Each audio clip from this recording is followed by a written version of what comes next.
आपण पाहताय न्यूज 18 लोकमत आणि या क्षणाची सगळ्यात मोठी आणि महत्त्वाची बातमी येते ती म्हणजे भावना गवळी यांच्या अडचणींमध्ये वाढ होते। शिवसेनेच्या खासदार आहेत भावना गवळी आणि त्यांना ईडीनं आणखीन एक समन्स बजावलाय। येत्या 20 ऑक्टोबरला ईडी कार्यालयात हजर राहण्याचे आदेश या समन्सच्या माध्यमातून ईडीनं दिलेत। अंमलबजावणी संचालनालय अर्थात एन्फोर्समेंट डायरेक्टरेट मनी लॉन्ड्रिंग प्रकरणात भावना गवळी यांच्या जवळच्या काही लोकांची यापूर्वीच चौकशी करण्यात आली आहे। यापूर्वी सुद्धा भावना गवळी यांना समन्स बजावण्यात आलं होतं, पण त्या गैरहजर राहिल्या आणि आता आणखीन एक समन्स भावना गवळी यांना बजावण्यात आलं आहे। अजित मांढरे आपले प्रतिनिधी आपल्यासोबत आहेत। अजित, काय अधिक माहिती आहे? फर्स्ट क्लास एका महिन्याचा येईल, 3 महिन्यांचा नाही। अजित, माझा आवाज पोहोचतोय? 1105 अजित मांढरे आपले प्रतिनिधी आपल्यासोबत जोडले जात आहेत। भावना गवळी यांना आणखीन एक समन्स बजावण्यात आलं आहे। 20 ऑक्टोबरला ईडीच्या कार्यालयात त्यांना हजर राहायचं आहे चौकशीसाठी आणि मनी लॉन्ड्रिंगचा मुख्य आरोप आहे, मुख्य प्रकरण मनी लॉन्ड्रिंगचं आहे। भावना गवळी यांच्या वेगवेगळ्या संस्था आहेत आणि या संस्थांच्या माध्यमातून काही गैरव्यवहार झाले अशा प्रकारचा संशय आहे। अजित, काय अधिक माहिती आहे या सगळ्याबद्दल?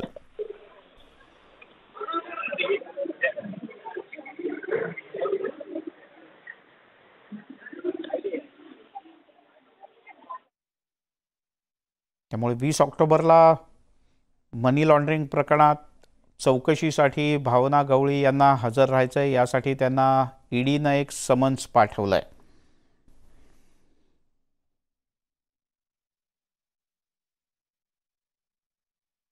अजित, माझा आवाज पोहोचतोय? मिलिंदजी, आपला आवाज येतोय? काय हे सगळं प्रकरण? भावना गवळी यांना नोटीस बजावलेली आहे। साधारणपणे 15 दिवसापूर्वी त्यांनी ईडीकडे वेळ मागितला होता। यामध्ये त्यांनी काही खासगी कारणं दिली होती। सईद नावाच्या एका अशा व्यक्तीला पकडला होता ज्याचा सरळ बाजूने जो आर्थिक संबंध आहे तो भावना गवळी यांच्याशी सांगितला जात होता आणि त्यानंतर भावना गवळी यांना नोटीस बजावली होती। ही जवळपास 4थी नोटीस आहे। या नोटीसच्या आधी भावना गवळी यांनी वेगवेगळी कारणं दिली होती। त्यानंतर 3ऱ्या नोटीसला उत्तर देताना आपले खासगी कार्यक्रम आहेत किंवा खासगी कारणं जी आहेत ती देऊन त्यांनी 15 दिवसांची वेळ मागितली होती। ती वेळ पूर्ण झाल्यानंतर ईडीने त्यांना आता पुन्हा चौकशी करता नोटीस बजावलेली आहे। त्यांना 20 ऑक्टोबरला चौकशी करता ईडी कार्यालयामध्ये हजर राहायचे। बर, काय प्रकारची कारवाई होऊ शकते? ही कारवाई म्हणजे त्यांच्यावर जे आरोप आहेत की त्यांनी बेनामी संपत्ती किंवा बेनामी अकाउंट जे आहेत ते आणि शेल कंपनी उभा करून पैशांची हेरफार केली असे त्यांच्यावरती आरोप लावण्यात आलेले आहेत। या आरोपांसंदर्भात त्यांची चौकशी केली जाईल आणि जर चौकशीमध्ये ईडीला त्यांच्या संदर्भात काही पुरावे आढळले तर त्यांची अटक देखील होऊ शकते। अजित, तुर्तास धन्यवाद या माहितीबद्दल।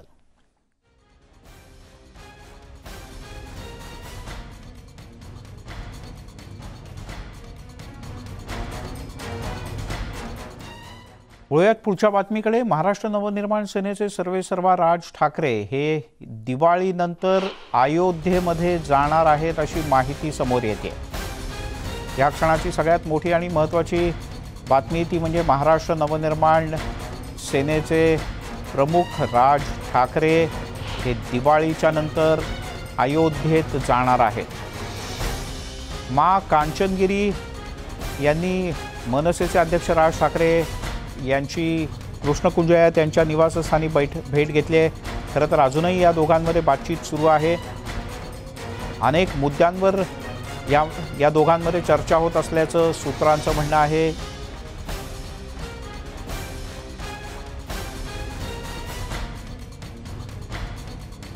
मां कांचनगिरी आणि त्यांचा आश्रम आणि त्यांचे सहकारी हे जगभरात हिंदू धर्माचा प्रचार आणि प्रसार करत असतात।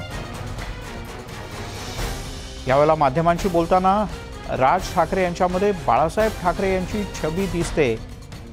त्यांचं वक्तृत्व, त्यांची शैली ही बाळासाहेबांसारखी आहे असं म्हणत कांचनगिरी यांनी त्यांचं कौतुक केलं। तुषार रुपनवर आपले प्रतिनिधी आपल्यासोबत आहेत। तुषार, या दोघांच्याही भेटीमध्ये काय ठरतंय नेमकं?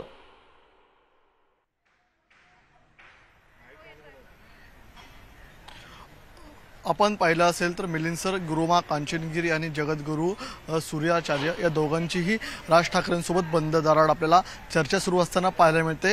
या चर्चेचा मुख्य आणि मूळ हेतू आपण जर पाहिला असता हिंदुत्व हा मुद्दा आहे। प्रामुख्याने गुरुमा कांचनगिरी आज फक्त राज ठाकरेंची भेट फक्त हिंदुत्वाच्याच मुद्द्यावरती घेण्यासाठी मुंबईमध्ये दाखल झाल्या। त्यांची गेल्या 20 मिनिटांपासून बंद दाराआड चर्चा सुरू आहे आणि आपल्याला जी माहिती मिळते त्या माहितीनुसार राज ठाकरे आपल्याला अयोध्येमध्ये आपल्याला दिवाळीनंतर जाताना पाहायला मिळणार आहे आणि तसं निमंत्रण त्यांना गुरुमा कांचनगिरी आणि जगद्गुरू सूर्याचार्य या दोघांनी दिलेलं आहे।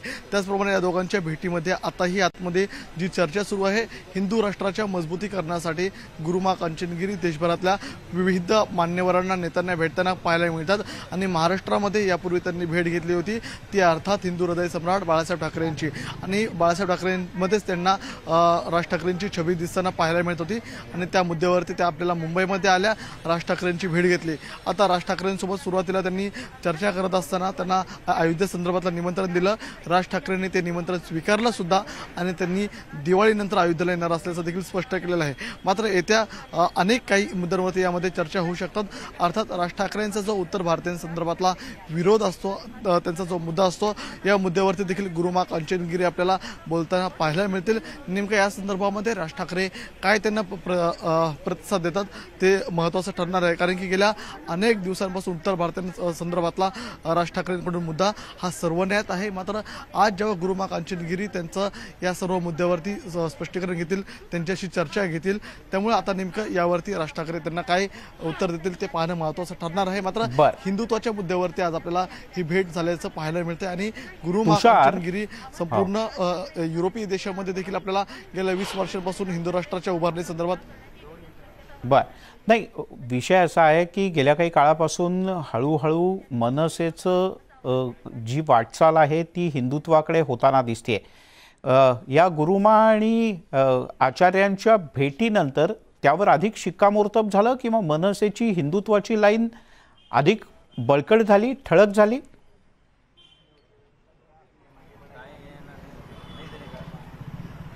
अर्थातच आपल्याला हिंदुत्वाची मनसेची जी लाईन आहे ती आपल्याला ठळक होताना पाहायला मिळत आहे, कारण की गेल्या 2 वर्षांपासून राज ठाकरेंच्या पक्षाचा जो झेंडा आहे त्या झेंड्याचा बदललेला रंग, राज ठाकरेंची हिंदुत्वाबद्दलची असणारी लाईन आणि आपल्याला येत्या काळामध्ये भाजपाची आणि मनसेची समीकरणं येत्या काळामध्ये आपल्याला स्पष्ट होताना पाहायला मिळणार आहे।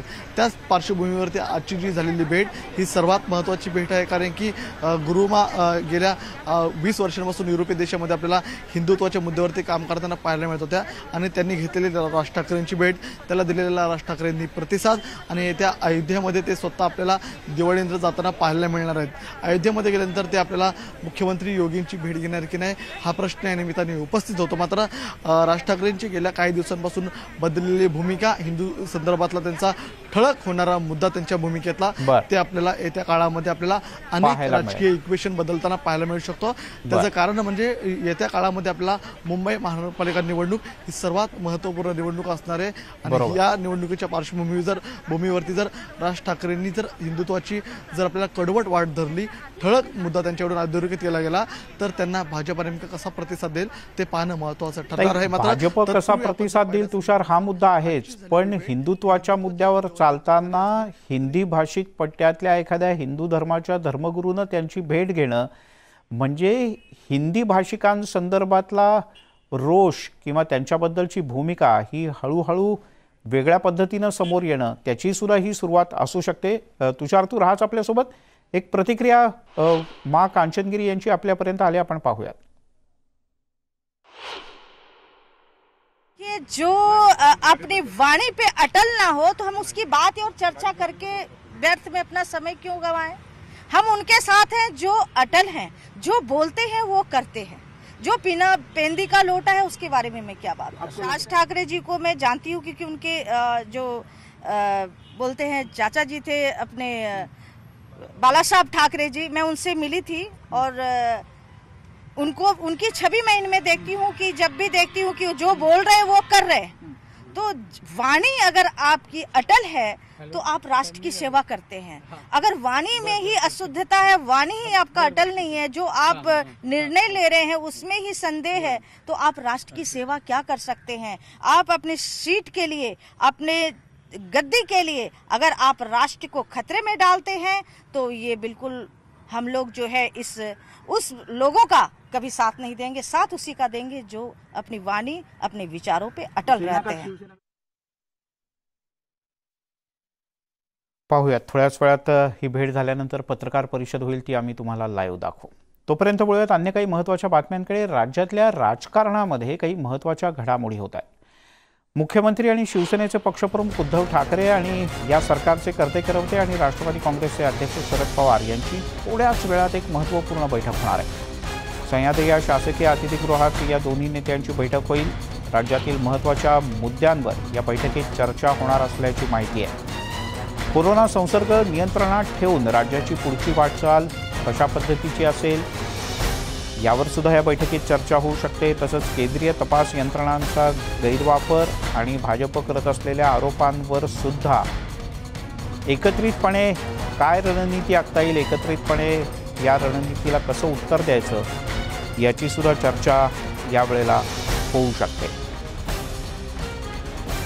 स्वाती लोखंडे आपले प्रतिनिधी आपल्यासोबत आहेत। स्वाती, साधारणपणे एक महिन्याभरापूर्वी उद्धव ठाकरे आणि शरद पवार यांच्यात बैठक झाली होती। एक 5-6 दिवसांपूर्वी राष्ट्रवादीचे सगळे मंत्री आणि शरद पवार यांच्यात एक महत्त्वपूर्ण बैठक झाली होती आणि आता मुख्यमंत्र्यांच्या सोबतची शरद पवार यांची ही बैठक, कसा क्रम एकापुढे एक लागतोय?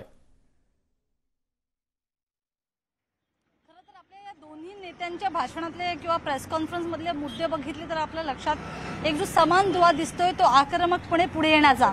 आक्रमकता कशाबद्दलची तर एकूणच यंत्रणांचा जो काही ससेमिरा लागलेला आहे महाविकास आघाडी सरकारच्या मंत्र्यांविरोधात या संदर्भात खरं तर थेटपणे बोलायला या दोन्ही पक्षांनी आता सुरुवात केलेली आहे।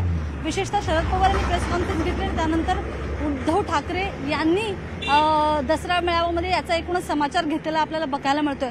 ही तर गोष्ट आहेच, पण महत्त्वाची जर आपण सगळ्यात मोठी कुठली गोष्ट असेल तर दिवाळी तोंडावर आहे आणि असं असताना पुरात जे काही सगळ्यांचं वाहून झालंय, शेतीचं नुकसान झालंय, या सगळ्यामध्ये अजूनही लोकांचे पंचनामे व्हायचे आहेत। दिवाळीच्या सणासुदीच्या तोंडावर लोकांच्या पोटात घास जाईल की नाही अशी सगळी अवस्था आहे आणि म्हणूनच एकूणच प्रयत्न असा असणार आहे की या संदर्भात तातडीची मदत काय देता येईल हाही एक महत्त्वाचा मुद्दा आहे।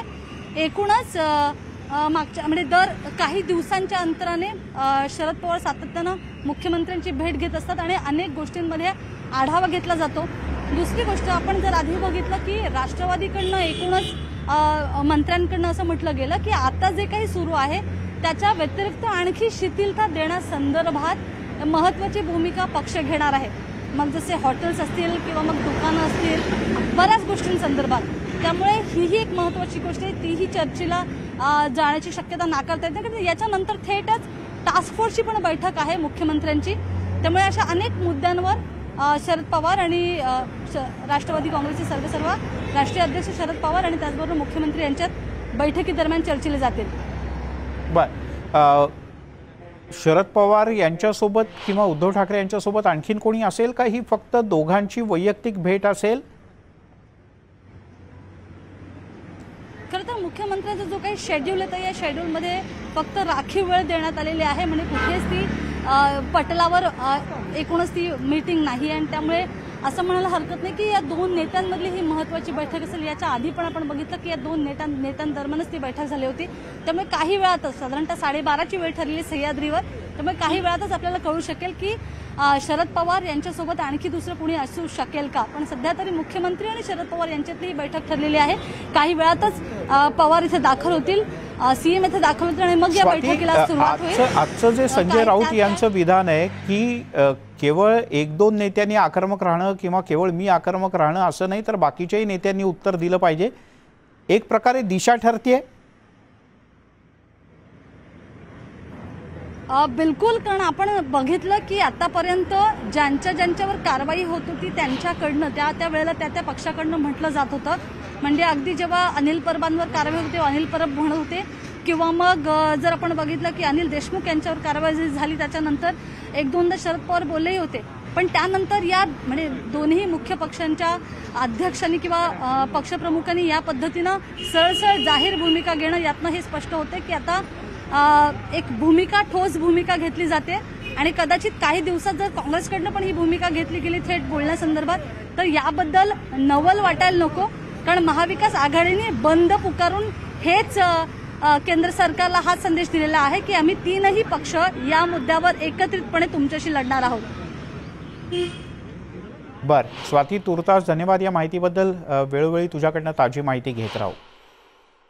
दरम्यान शिवसेनेचे ज्येष्ठ नेते आणि खासदार संजय राऊत यांनी राज्यातल्या मंत्र्यांना एक सणसणीत घरचा आहेर दिलाय.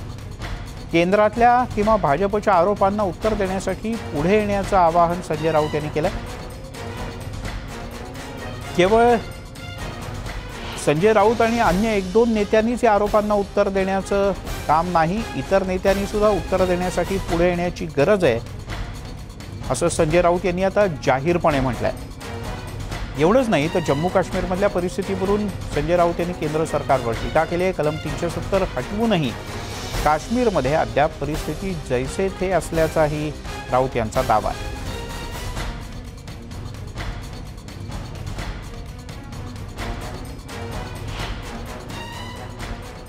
जम्मू काश्मीरमध्ये दहशतवाद परत निर्माण झाला आहे, त्याला तणाव म्हणत नाही. सरसंघचालक मोहनराव भागवत यांनी काल एक ज्वलंत सत्य समोर मांडलं आहे की 370 कलम हटवून सुद्धा जम्मू काश्मीरच्या परिस्थितीमध्ये सुधारणा होऊ शकली नाही. आजही तिकडे अतिरेक्यांचं तांडव हैदोस सुरू आहे. कधी शिखांचा हत्याकांड होत आहे, कधी काश्मीरी पंडितांना मारलं जात आहे. काल 2 बिहारचे मजूर मारले गेले. हे जर रोखलं जात नसेल तरी जबाबदारी नक्कीच केंद्र सरकारची, गृह मंत्रालयाची आहे. आणि ह्याच्यावर जर तोडगा निघाला नाही तर नुसत्या पाकिस्तानच्या बाबतीत धमक्यांची भाषा वापरून हे थांबलं जाणार नाही. किंवा सर्जिकल स्ट्राईक करू, चीनवर पण करा. चीन लडाखमध्ये घुसलाय, ना, तवांगमध्ये घुसलाय चीन. मग सांगा चीनवर सर्जिकल स्ट्राईक करू म्हणून. काश्मीरची परिस्थिती हाताबाहेर गेली आहे, एवढंच मी सांगू शकतो. परिस्थिती आटोक्यात आली की नाही हे आता सांगता येणार नाही. परिस्थिती संदर्भात तिकडल्या बातम्या बाहेर येऊ दिल्या नाहीत. तिकडे इंटरनेट बंद होतं, तिकडल्या मीडियावर बंधनं होती, तिकडल्या लोकांच्या हालचालीवरती बंधनं होती, तिकडले वृत्तपत्र बंद होती, तिकडले नेते कैदेमध्ये होते. त्यातून अनेक गोष्टी बाहेर आल्या नाहीत. 370 कलम हटवून सरकारनं नक्कीच जे लोकांच्या भावना होत्या त्याला त्याने एक चालना दिली. आम्ही पण त्यांना पाठिंबा दिला. पण त्यानंतर परिस्थिती हाताबाहेर जात असताना सरकार काय करत होतं आणि सरकार आज काय करतं हे आम्हाला समजून घेणं गरजेचं. आणि त्यासाठी गृहमंत्र्यांनी देशासमोर येऊन हे स्पष्ट केलं पाहिजे काश्मीरची परिस्थिती नक्की काय आहे. एक लक्षात घ्या की आम्ही सातत्यानं सांगतो पाकिस्तानबरोबर कोणती संबंध ठेवू नका, ना राजनैतिक, ना व्यापारी, ना सांस्कृतिक. ही आमची भूमिका कायम राहिली. तेव्हा तुमची भूमिका काय आहे? तुम्ही जाऊन केक कापता तिकडे, तुम्ही मिठ्या मारता. आम्ही नाही करत. विरोधी पक्षावर तुम्ही जबाबदारी कशा करता टाकताय या काश्मीर प्रश्नाची? तुम्ही सांगा तुम्ही काय करणार आहात. दुबईमध्ये क्रिकेट खेळतात किंवा खेळत नाही. जम्मू काश्मीरवर बोला, तुम्ही जम्मू काश्मीरवर बोला, तिथे काय करणार ते सांगा. क्रिकेटवर बोलू नका. त्या ईडी, सीबीआय, एनसीबीला जम्मू काश्मीरला पाठवा. फार पॉवरफुल लोक आहेत, अतिरेकी पळून जातील. पाठवा ना. तुम्ही इथे आमच्यावर ज्या प्रकारची ईडी, सीबीआय, आयटी, एनसीबीच्या माध्यमातून आमच्या सरकारवरती हल्ले करताय, तुम्ही या 3-4 संस्था सरकारच्या बदनाम केलेल्या. राजकीय गैरवापराचा जो काय ठपका आहे त्याच्यावरती तुम्ही बदनाम केल्या त्या संस्था. जा ना काश्मीरमध्ये, पाठवा या ना सगळ्यांना काश्मीरमध्ये. किरीट सोमय्यांना पाठवा काश्मीरमध्ये, अतिरेक्यांचे बरेचसे कागद त्यांना आम्ही देऊ, फिरत बसतील जम्मू काश्मीर, अनंतनाग, बारामुल्ला, जा म्हणावं तिकडे, सगळे लोक तुमचे जे आहेत ना. शरद पवारांविषयी काल चंद्रकांत दादा पाटलांनी ज्या शब्दात उल्लेख केला, एकेरी शब्दामध्ये करत होते, अहो पवार साहेब कुठे, तुम्ही कुठे, कुठे हिमालय, कुठे टेकडी, टेकाड, टेंगुळ, हां हे शोभतं का? बोला त्या अतिरेक्यांच्या संदर्भात, बोला जाऊन तिकडे काश्मीरला, त्यांना दम द्या. तुम्ही इथे आमच्याकडे आम्हाला शहाणपणा शिकवू नका. आणि माझं तर या महाविकास आघाडीतल्या सगळ्याच मंत्र्यांना आव्हान आहे, नुसते खुर्च्यांवर बसू नका, प्रतिहल्ले करा. नुसते खुर्च्यांवर बसू नका.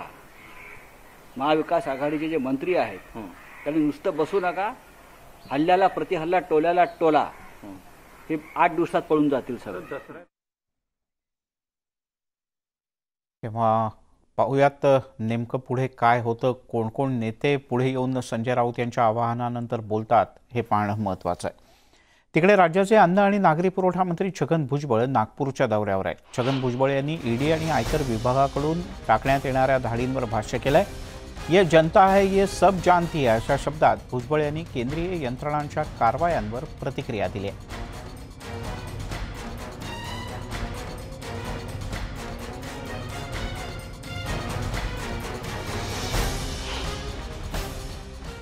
नऊ जजेसच्या लोकांनी ओबीसीचं आरक्षण मंडळचं जे आहे मान्य केलेलं आहे. त्याच्यानंतर सुद्धा काही ओबीसीचे जे काही विरोधक आहेत ते कोर्टातून जाऊन जे आहेत काही ना काहीतरी केसेस आणतात, काही ना काहीतरी निकाल येतो आणि त्यामुळे जे आहेत ह्या अडचणी निर्माण होतात. परंतु उद्धवजी ठाकरे यांच्या नेतृत्वाखाली जी महाविकास आघाडी जी आहे ती पूर्णपणे ओबीसीसाठी सर्व प्रकारचे प्रयत्न करणार. ते राष्ट्रवादीचे नेते असतील किंवा महाविकास आघाडीचे नेते कुठलेही जे आहेत, ह्या सरकारला डिस्टेबिलाइज करण्यासाठी हे सगळे प्रयत्न आहेत की या मंत्र्यांवर दबाव टाका, त्यांना बदनाम करा, त्यांना अमुक करा, तमुक करा. आमच्या बाबतीमध्ये सुद्धा तो प्रयोग झालाच ना, त्रास भोगावा लागला. राजकारणामध्ये या लढ्या लढाव्या लागतात. परंतु अशा प्रकारचं वातावरण या देशामध्ये गेल्या 75 वर्षामध्ये कधी झालं असं मला काही वाटत नाही. की फक्त जे आहेत म्हणजे कुणावर आरोप टाकायचा, 7-7, 8-8 दिवस जाऊन त्या लहानशा मध्यमवर्गीयांच्या घरामध्ये इन्कम टॅक्सचे लोक बसतात, मला मोठं आश्चर्य वाटतं. आणि एक मोठी बातमी हाती येते. महाविकास आघाडी सरकारमध्ये महामंडळांचं खाते वाटप करण्याचा निर्णय हा आता अंतिम टप्प्यात आल्याची माहिती मिळते. महामंडळाच्या वाटपावरून तीनही पक्षात एकमत होत नव्हतं. त्यामुळे 2 वर्षांपासून महामंडळाचं खाते वाटप रखडलं होतं. मात्र आता महामंडळ वाटपावरून शिवसेना, काँग्रेस आणि राष्ट्रवादी काँग्रेस या सगळ्यांमध्ये आता एकमत झाल्याची माहिती सूत्रांनी दिली. महामंडळाच्या वाटपावरून या महाविकास आघाडीच्या समन्वय समितीच्या अनेक बैठका पार पडल्या होत्या, पण निर्णय होत नव्हता. अखेर शिवसेना, राष्ट्रवादी आणि काँग्रेस या तीनही पक्षांना महामंडळांचं समान वाटप होणार असल्याची सूत्रांची माहिती आहे.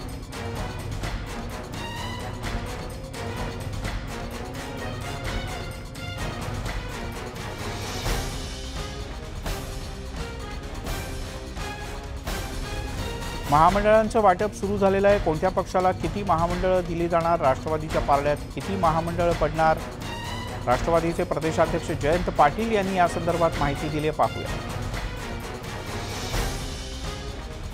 तिन्ही पक्षांनी एकत्रित बसून प्रत्येक महामंडळाचा विचार करून योग्य त्या पद्धतीने वाटप केलेलं आहे. फॉर्म्युला असं नाही आहे, प्रत्येक ठिकाणी वेगळी परिस्थिती असते, वेगळ्या ठिकाणी वेगळे कार्यकर्त्यांची गरज, आवश्यकता, योग्यता या सगळ्यांचा विचार करून आम्ही नेमणुका करतो. 50% जास्त महामंडळांचं वाटप झालेलं आहे. आणि यात सर एनसीपीच्या पारड्यात साधारणतः किती टक्के जागा आहेत?